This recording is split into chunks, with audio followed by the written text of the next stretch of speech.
তোমার জন্ম দুর্বল হবার জন্য না, তোমার জন্ম লড়াই করার জন্য। বাধা আসবে, কিন্তু বাধা পার হওয়ার শক্তিও তোমার ভেতরেই আছে। সংসার সামলাও, পরিবার সামলাও, এটাই তো তোমার প্রথম শক্তি। এবার নিজের আয় শুরু করে নিজেকে সামলাতে শেখো।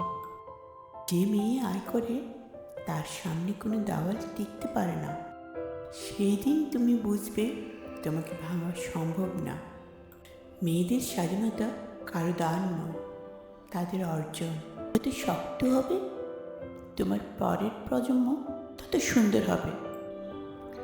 তাই উঠে দাঁড়াও, আজই শুরু করো, কারণ তোমার স্বাধীনতা তোমাকেই অর্জন করতে হবে।